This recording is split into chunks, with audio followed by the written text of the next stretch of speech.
gonna get going, everybody. Please stand for the pledge. I pledge allegiance to the flag of the United States of America and to the republic for which it stands, one nation, under God, indivisible, with liberty and justice for all. Thank you. The roll call, please, Amy. Okay. Mr. Ennis? Present. Mr. Arcuri? Mr. Bova? Mr. Brodsky? Here. Mr. Kaur? Yes. Mr. Coyne? Mr. D'Elia? Here. Mr. Ford? Here. Mr. Karam? Here. Mr. Mutolo? Mr. Sampson? Ms. Sesney? Thank you. Thank you. You have the draft February 7, 2022 minutes in your packet. Is there a motion to approve? Aye. Is there a second? Thanks. Any additions, corrections, deletions? All those in favor? Aye. Anybody opposed? Thank you. The first item on our agenda is a resolution authorizing to expend funds for Kemble Street improvement projects. Yes, Eric? thank you. This item is for recommendation for award for a construction contract for Kemble Street maintenance building improvements. The Capital Committee, this came in front of them about a week and a half ago. The consensus is there was a former storage room there that was cleared out and we need some additional office space, so it's being repurposed. There's some HVAC related work, some window work, a bunch of finish work as well. We had 5 bids come in ranging from $67,000 to $124,000. The low bidder was National Building and Restoration. We've done a bunch of projects with them in the past, specifically down at Kemble Street as well, and recommending that we issue a construction contract to them. I'll make a motion to approve it. A second. Thanks, Betty. Any comments, questions, or concerns? All those in favor? Aye. Anybody opposed? Thank you. The next item, authorization to expend funds for raw water main phase 1 project. Eric? Yep, this is another construction contract. If anybody recalls, this is one of our critical path items on the capital plan. We received 5 bids on the project ranging from $5.39 million to $6.52 million. The apparent low bidder was Carver Construction. They're based out of the Albany area. This project went to Capital Committee about a week and a half ago as well, and it was recommended to come forward to the full board. For those of you that have been on the board for some time now, you'll remember that this was a project that we obtained a grant for over $2 million to help offset costs. So this is nice that we're finally moving forward into construction on this project. We've gotten through a lot of hiccups to get to this point, and this is also recommended to move into construction. Any questions or comments? Someone care to move? Dave? Yes. Bruce? Second. Again, any comments, concerns, questions? This should go through capital projects with a recommendation to approve. All those in favor? Aye. Anybody opposed? Thank you. I think our next meeting or two, maybe we ought to see the map again as to where we are on that thing, because we're always hearing about pieces, and maybe it's good once again to take a look at the whole thing. Yes, we can put it right up on the TV and talk through it. That'd be great. Thank you. Finance Committee or Finance, Rocco? Jim, do you want to just jump right to your report? Okay, yes. So in your packet, I believe, is just the first month of the new year, so there's not a lot of information there other than we are above budget as far as revenue is concerned. Even consumption is up compared to last year, and that's a good thing. Our cash flow is down, and that's by budget. We know that the first couple months of the year we have large payouts for health insurance and workers' comp and things like that. So we take a dip on cash and then we build it up over time. I will double up probably next board meeting to get us back up to a number of months. So February and March report will double up on, so we get back on track for a number of months. So you'll probably have 2 reports next month. Any questions for Jim? And I just wanted to mention that we're about done with our audit. The auditors were here for 4 days, left early, which is a good thing. We kept them uncomfortable the whole time, so they were over across the hall. It was 85 degrees, and they were on card tables, so everything worked out well. So yeah, we should have that report done by the end of this week, probably early next week. Delinquencies, we're doing better on our collection on those. Yeah, actually, I got a whole section on that. If you Okay. want. Any other questions for Jim? Who do we use to do the audits? BST, which is out of Albany. They used to be called Balam Sheedy. You might have heard that name in the past. I don't know. No, it was shortened like KFC. KFC. Right. Right. We've had it for a few years. They did switch principals though, so they got some new faces down here. Principal leaders, accountants, whatever. Partners, sorry. Thank you. Anything else for Jim? Thank you, Pat. Okay, first thing I want to mention is if anybody wants to have their picture taken to put on the website, we still have some blanks. But for next month, for the April meeting, which I think is the 18th, if you would like to have a portrait shot done for the website, just come in a little bit early, let us know ahead of time, and our IT department will arrange that, and then we can get you up on the website so that the board member will be. Sure. Sure. Another thing I want to mention very quickly is that the town of Schuyler has been working on their West Schuyler Water District since about 2002.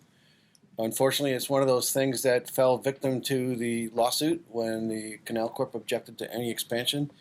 It was a piece of the collateral damage that occurred at the time, so it was placed on hold. However, we passed 2 separate resolutions in 2003 and 2004, pledging individually each time $25,000 of assistance towards that project in order to help upsize and make sure that the district they were creating would have additional use to suit needs beyond the local needs and help the system. So under that criteria, we have a total of $50,000 pledged to go towards that district, which Betty and the town supervisor have informed me that is now finally moving along, has passed state controller approval.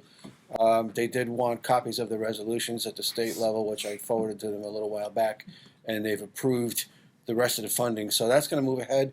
And I'm really, more than the board, I'm reminding Jim that from a cash flow perspective, at some point we'll need to release those funds. Betty's not sure exactly when just yet, but it's good news for the system. It's growth. It's great news for Schuyler and the people up there that need the water. So it's a commitment we made almost 20 years ago, well, 20 years ago on the first resolution. So it's finally moving forward. So congratulations to the town of Schuyler. Next thing I wanted to mention is that the Suez contract will be expiring in the beginning of this summer. It's been 5 years.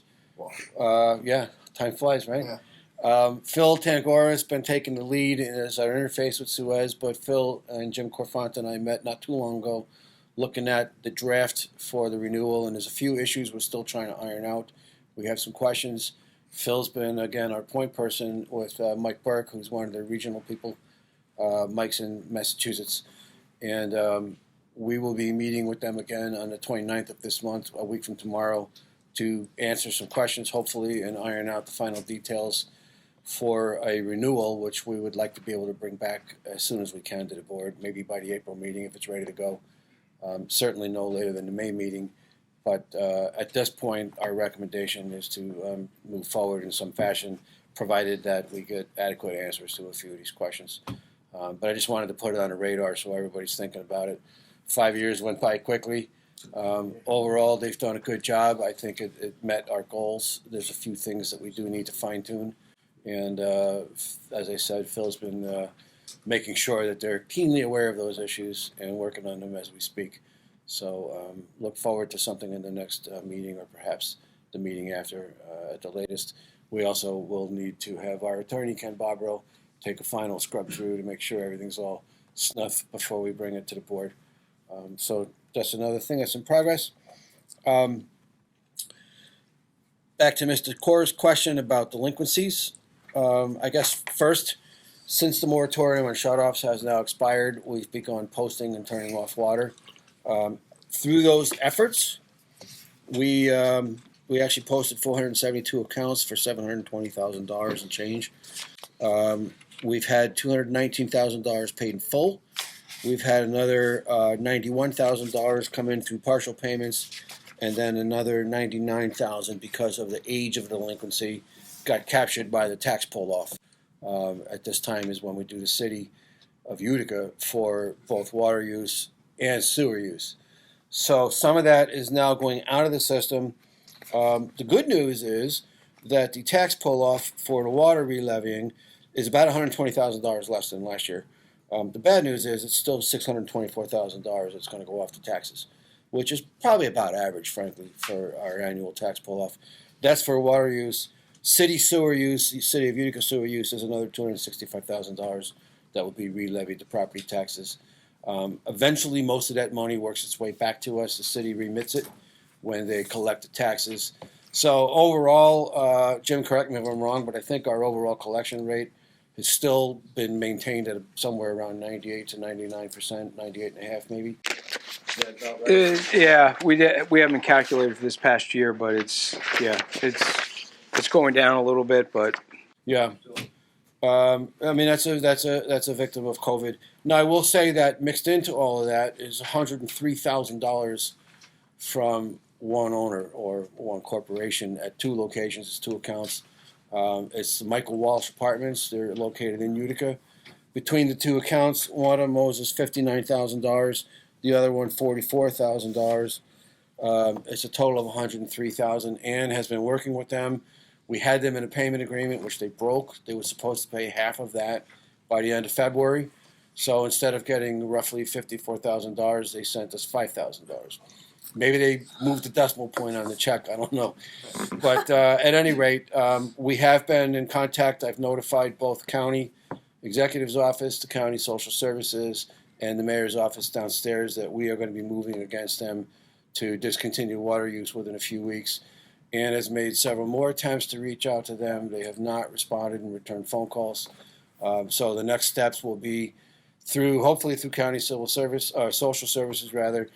All the tenants there will be notified. I'm not sure the exact number of apartment units affected between the two buildings, but it's quite large. And then we'll, if it's necessary to really turn the water off, there's a bunch of people that will have to be relocated. And certainly we'll be going to the media well ahead of time and explaining that, we've exhausted all means of outreach. They've broken promises to us. They've broken payment agreements. And, B, it's not fair to the rest of the customers for us to be owed $100,000 in our cash flow and not getting it. And so, if we move forward, we'll make sure that is well announced ahead of time and all the tenants are aware of what's happening. Well, the bottom line is they collect rent. Yeah. They collect the money and they don't send it to their vendor. Right. That's stealing. Yeah, So, absolutely. excuse me. Absolutely. Yep. No, they're headquartered down in New Jersey, right? That's where the corporate ownership is. And the local people are not returning Ann's calls. So, as I said, we've reached out to both the county and the city to let them know what direction this is going, and it's going to go south for them in a hurry. But at some point, we will be forced to terminate the water if they don't pay us. I think in the context too that I think 1% rate increase represents about $230,000. So right there is So a half this is a half a point on everybody else. Absolutely, And absolutely. I think that's a valid point to bring up. Yep. Should we have to go down Yep. the final road? And we'll make sure that we're in front of the story if it goes that far, and that everybody understands exactly why we're doing it, and that it's a sort of a last ditch effort to get that money.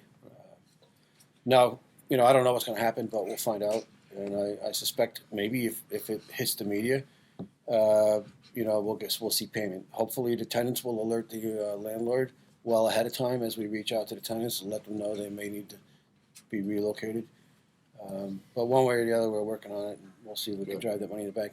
The other one is a nursing home that is a little bit, it's much smaller dollars, and it's not the Grand, it's the Pines. But they do owe us money, and that one's a little more sensitive because it's a lot harder to relocate residents from a nursing home into other suitable beds than it is to just put people in other alternative apartments and stuff like that. But we're going to be working on that as well. And again, with the county, Ann has a great contact with the state health department that oversees nursing home operations. I think that they were probably pretty instrumental in getting the money that we got, and we're pretty squared up right now with the Grand, also known as Heritage Home, over on Sunset Ave. They still owe us money, but they made the down payment that they claimed, and they're making the monthly payments that they agreed to. So we're well on track to get them zeroed out and in good shape over the course of the rest of the year. So that worked out pretty well, and Ann did a great job working on that one. Last thing I want to mention is the continuing saga of our automated meter reading, radio reading Neptune system. So as you recall, I won't go too deeply into the background of it, but we've had some issues with it. We've had some problems with it. It was going to be a 20-year project, paid for with 20-year bonds. And in year 10, they told us that it was no longer going to be supported. They were going to be trying to force us to migrate to a cloud-based software. Right now, we're running their software on our local server with an annual maintenance fee.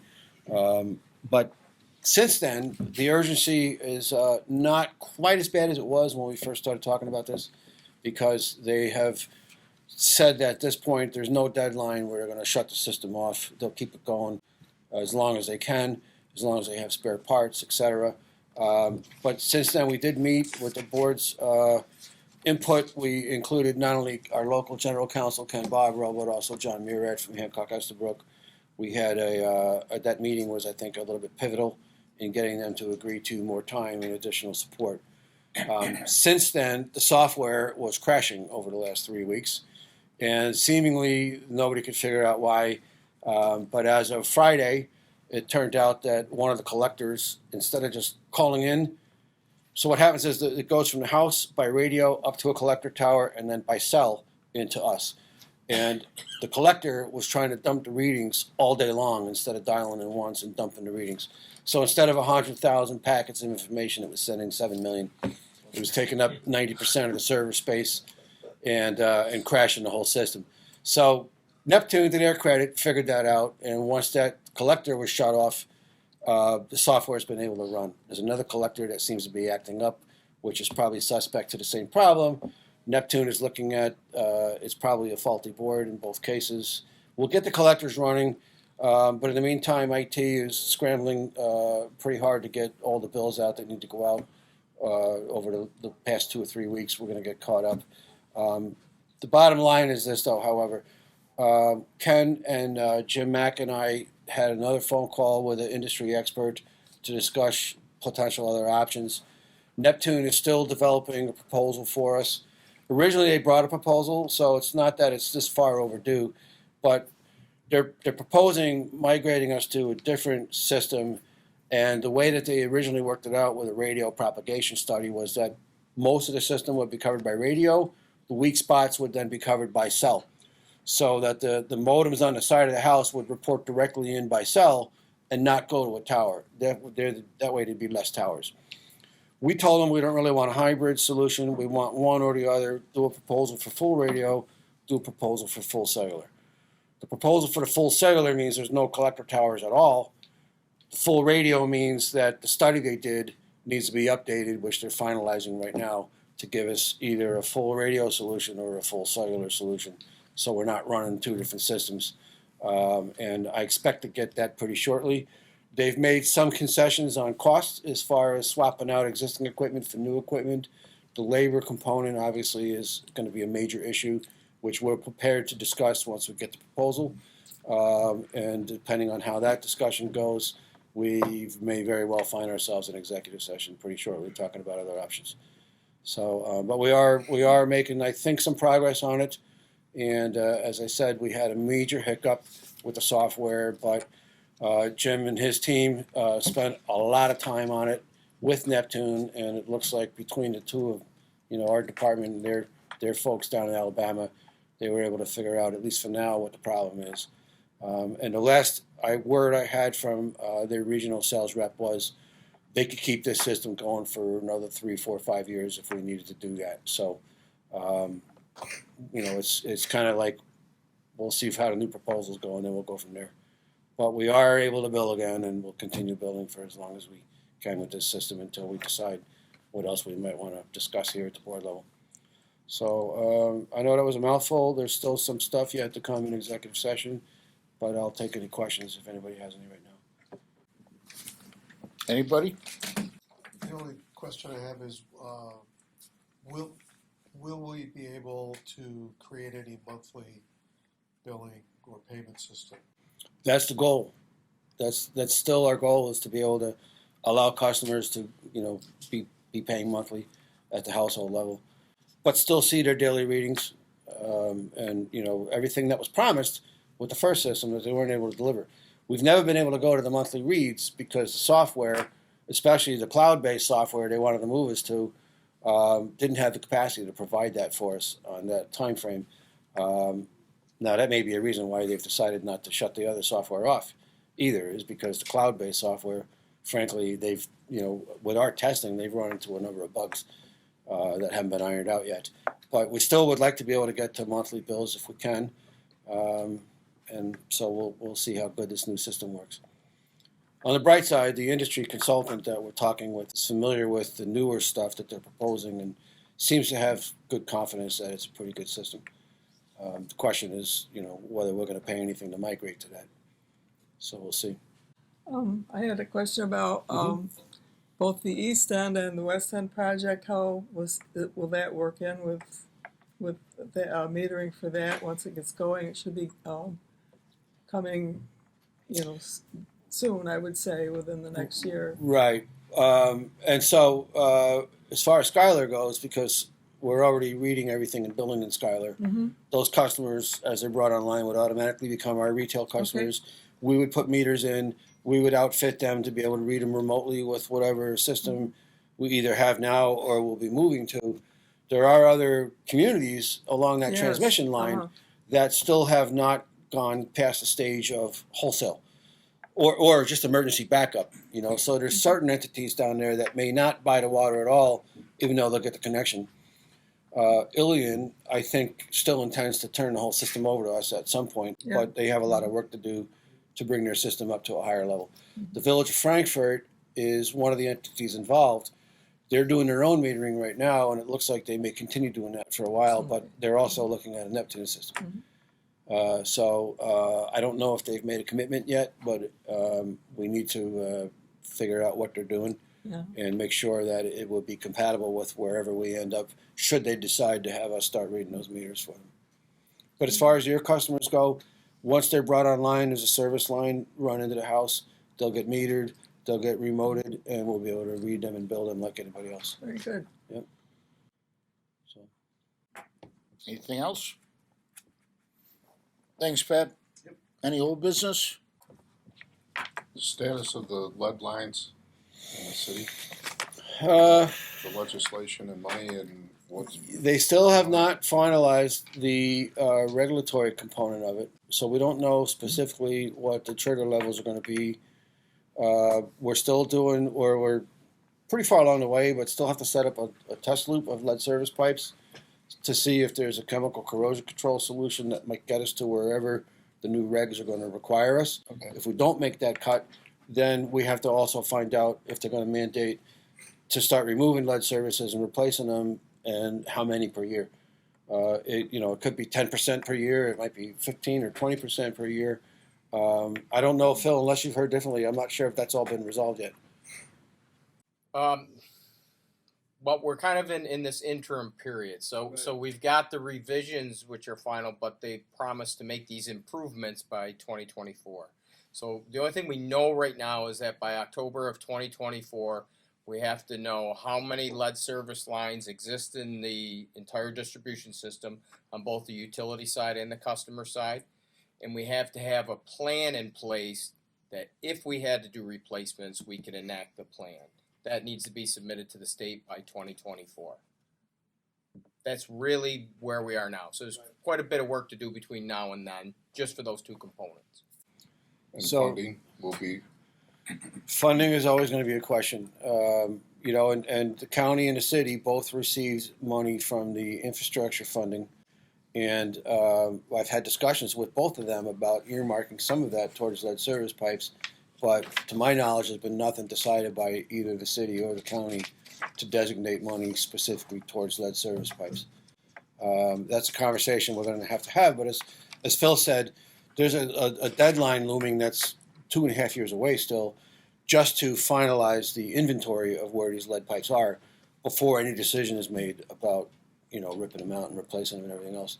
So, you know, you could argue that maybe some of this money is being put out there prematurely because it's getting a little ahead of some of the utilities. If we had the money, could we do some now? Yeah, we could. You know, the question would be, how do you target it after that? Yeah. Thank you. Yep. Anybody else? Well, just one question. When do you think the changes in appropriate levels of lead in the regulation? The only thing EPA has committed to at this point is to say that there will be what they're terming improvements to the lead and copper revisions by October 2024. We don't know if that means a trigger level will change or the trigger level will stay at 10 or if they're going to change the sampling methodology. There's way too many things to consider at this point. We're just too early into the improvement process.